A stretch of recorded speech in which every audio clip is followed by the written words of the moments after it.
there, kids? Do you like strong ships? Do you like ships with whom you can take the little Billy from behind while being mildly racist? Then, our professional builders are proud to unveil the combat-focused ship, the Alliance and Lakon Collaborative...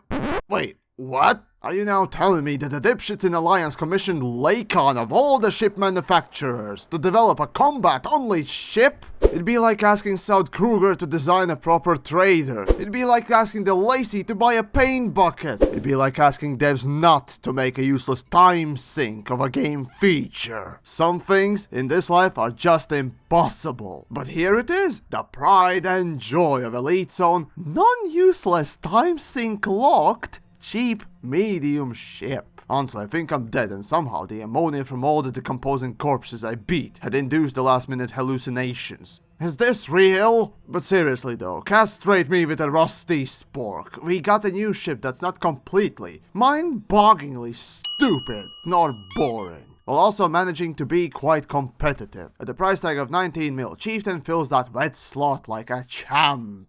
Let me explain. Okay, so after analyzing data like Bureaucrat on speed, the ship pricing in this game turned out to be quite grim. See, every ship in the game is priced less than 50% more than the previous cheapest. But when you come to Ass Explorer and the fat little federal piggy, the price difference is massive, over 200%. Now, the same issue happens between Type 7 and Urla Mosquitch, the third Alliance. In between them, there's a huge gaping hole of completely wasted time.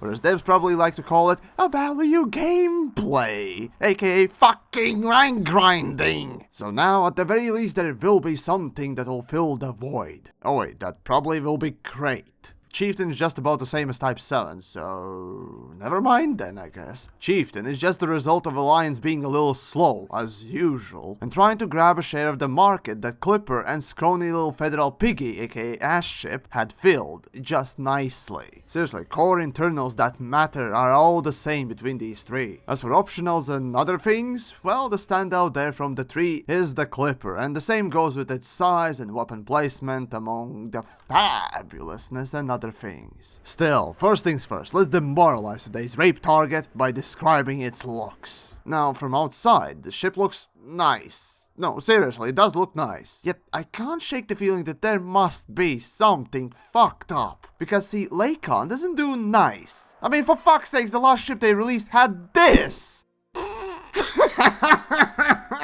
So my cynical being is just searching for something that Lakon missed or screwed on backwards. But there's nothing. Still, I can't shake the feeling that there must be something bad. Still, a while back in them Reddits, someone compared Star Citizen's ship, Terrapin, to Chieftain, and how its front thrusters were placed by a Neanderthalic fuckstick, while the Chief was designed by someone who knew how to Google physics. Seriously, this little realistic detail of having front thrusters further out made me appreciate the thought and effort put in it. Again, unlike Lakon's usual MO. What's going on? Is this the case of banging two retards together that makes a savant? Or even a genius? No, seriously. Alliance don't even know how to count to two, and Lakon are so utilitarian that the word design is synonymous to crayon drawings to them. Yet together they made this. Okay, and this as well. This is just stupid.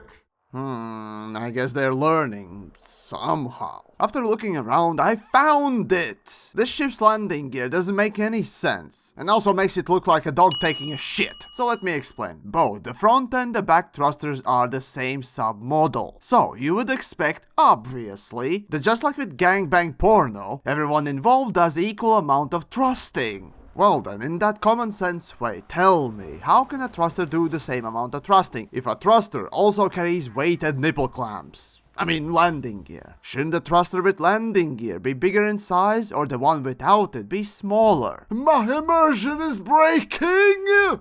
As I look inside, again, more surprises. Well, okay, yes, the cockpit is designed like a Diamondback, and frankly I wouldn't be surprised if at one point this ship's prototype was called the Diamondback. But nevertheless, in typical Lakon fashion, the cockpit is a huge glass house that is easy to shoot out. Yep, some things never change, I guess. And once more, as I look aboard this ship's cockpit, well, as much as I can anyhow, the more I want to be able to just walk around it. Wink, wink. Also, the ship reminds me of Prometheus, from the movie Prometheus, where physics and common sense does not apply. But fuck it, a cool look is a cool look. Oh, and is it too much to ask for a different GUI, at the very least between ship manufacturers?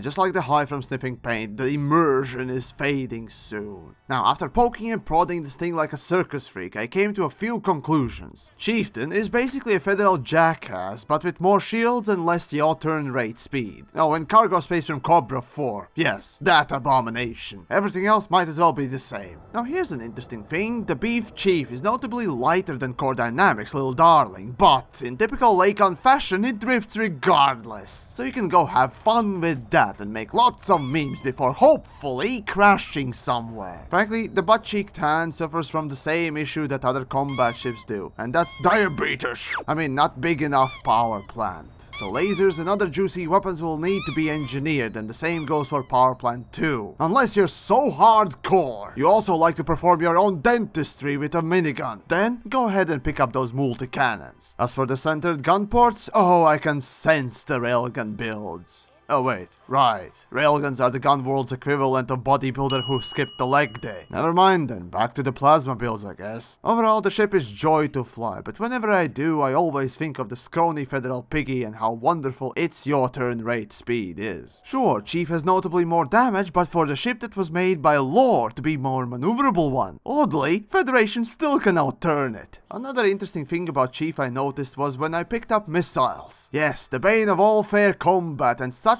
cheese move, it also comes with the complimentary forum vine. So Chieftain, unlike Assault ship, has its engines exposed from any angle, making them very easy targets, especially to set missiles. Considering that the shields are very thin, you're going to see your thrusting units spark and explode quite often. Now, if it wasn't clear already, or you just simply love having concussions after bashing the wall for your pastime, Chieftain is a pure combat ship. And the only thing that kinda exceeds in other fields for Chieftain is the jump range, but even so, it's below average. And just like Vulture and Ferdinand, this thing is good for only one thing and it does it well. Considering that the other two alternatives are locked behind a fucking rank system! Now, once one man said, it's not a Chieftain or a Driftin, it's a Queeftain. A galactic pussy fart of a ship? Cute, but ew. Oddly, I find the ship rather pleasing to the eye and highly capable in a fight, even though I have the feeling that Lakon just copied the Salt ship. Regardless, I'd say it's a decent transition ship between Vulture and Ferdinand, although those both are shield tanks, and Chieftain, without a doubt, is a hull tank. I say just swallow the little blue pill and get the right feel for how hard the Chief is. And that sentence without context would have whole different meaning. Nonetheless, for me the Chieftain in a phrase is an incoming Core Dynamics lawsuit.